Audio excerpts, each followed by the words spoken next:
Suara dari langit. Di sebuah desa pegunungan yang selalu diselimuti kabut, warga hidup dengan ketakutan terhadap suara aneh yang terkadang terdengar tengah malam. Suara itu seperti gabungan mesin pesawat tua, peluit kereta, dan jeritan manusia yang tertahan. Konon, siapapun yang keluar rumah saat suara itu terdengar akan menghilang sebelum pagi. Arga, seorang pemuda berusia 23 tahun, kehilangan ayahnya 2 bulan lalu. Malam itu ayahnya berlari keluar rumah setelah mendengar suara dari langit sambil berkata, "Dia datang lagi, kali ini dia memanggilku." Tubuh sang ayah tak pernah ditemukan. Suatu malam listrik desa padam.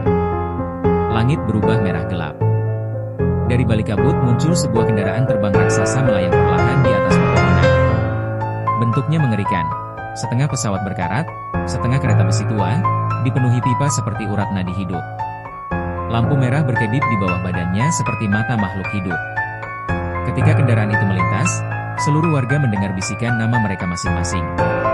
Arga melihat pintu kendaraan terbuka perlahan, dan di dalamnya berdiri sosok ayahnya. Tetapi wajahnya kosong tanpa mata.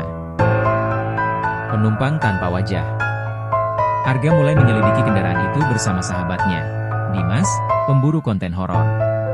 Rani, gadis yang memahami ritual kuno desa. Pak Surya, mantan masinis tua yang pernah melihat kendaraan itu puluhan tahun lalu. Pak Surya menjelaskan bahwa kendaraan tersebut disebut lokomotif arwah. Menurut legenda, kendaraan itu bukan mesin biasa, melainkan makhluk dimensi lain yang mengumpulkan jiwa manusia. Ia hanya muncul setiap beberapa puluh tahun sekali saat desa dipenuhi rasa takut dan kematian. Mereka menemukan terowongan tua peninggalan Belanda di dalam hutan. Di dindingnya terdapat simbol aneh dan tulisan, "Jangan jawab suara panggilan." Malam berikutnya Dimas mendengar suara ibunya memanggil dari luar rumah padahal ibunya sudah meninggal bertahun-tahun lalu. Saat ia membuka pintu, langit dipenuhi bayangan rel melayang. Kendaraan itu turun perlahan tepat di atas rumahnya. Keesokan harinya Dimas menghilang. Yang tersisa hanya kamera miliknya. Rekaman terakhir memperlihatkan lorong panjang tanpa ujung di dalam kendaraan, penuh manusia pucat berdiri diam menghadap dinding. Lorong yang tidak berakhir. Arga dan Rani memutar ulang rekaman Dimas frame demi frame. Mereka menyadari sesuatu yang mengerikan, semua penumpang di dalam kendaraan sebenarnya masih hidup, tetapi jiwa mereka perlahan dihisap. Pak Surya mengaku bahwa ia pernah masuk ke dalam kendaraan itu saat muda dan berhasil keluar. Namun sejak saat itu ia selalu mendengar suara mesin di kepalanya setiap malam.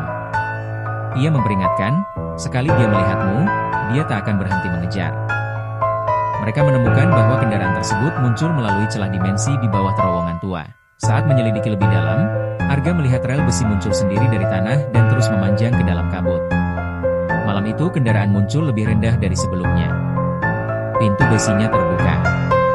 Tangan-tangan pucat keluar perlahan dari dalam.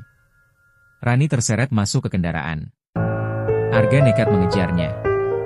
Begitu masuk, ia menemukan dunia mustahil.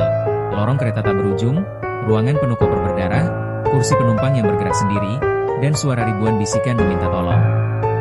Di ujung lorong, terdapat masinis. Sosok tinggi kurus dengan tubuh menyatu ke mesin dan wajah tertutup topeng besi berkarat. Masinis.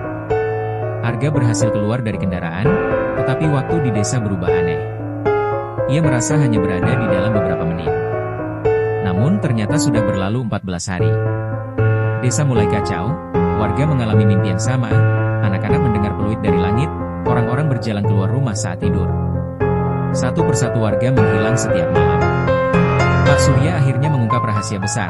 Dulu pemerintah kolonial pernah mencoba membuka jalur transportasi rahasia di dalam gunung menggunakan ritual terlarang untuk memindahkan jiwa pekerja demi tenaga abadi. Eksperimen itu gagal dan menciptakan kendaraan hidup yang haus jiwa manusia. Masinis pertama adalah manusia yang terjebak menyatu dengan mesin. Kini kendaraan itu mencari pengganti. Dan Arga telah dipilih. Tubuh Arga mulai mengalami perubahan, mendengar suara rel dari dalam tanah, melihat bayangan penumpang tanpa wajah, urat hitam muncul di lehernya. Sementara itu kendaraan mulai turun setiap malam semakin dekat ke desa. Langit desa berubah permanen menjadi gelap merah. Perjalanan terakhir. Desa menjadi kosong dan sunyi. Kabut menutupi seluruh wilayah. Rel-rel besi muncul di jalanan, menembus rumah-rumah warga. Arga menyadari satu-satunya cara menghentikan kendaraan itu adalah masuk kembali dan menghancurkan jantung mesinnya. Bersama Rani yang berhasil selamat namun setengah kerasukan, mereka memasuki kendaraan untuk terakhir kalinya.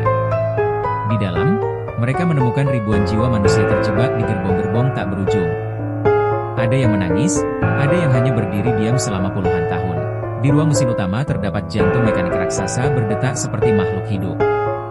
Masinis berkata, mesin ini hidup karena ketakutan manusia. Arga melawan masinis di tengah suara sirene dan guncangan kendaraan yang melayang di atas desa. Akhirnya Arga menghancurkan inti mesin. Kendaraan mulai terbakar dan jatuh dari langit. Satu persatu jiwa penumpang bebas dan menghilang menjadi cahaya. Namun sebelum kendaraan hancur total, Rani melihat Arga duduk diam di kursi masinis. Matanya berubah hitam. Lampu merah kendaraan kembali menyala. Beberapa bulan kemudian, di desa lain yang jauh, orang-orang mulai mendengar suara peluit aneh dari langit malam. Dan di balik kabut, kendaraan itu muncul lagi.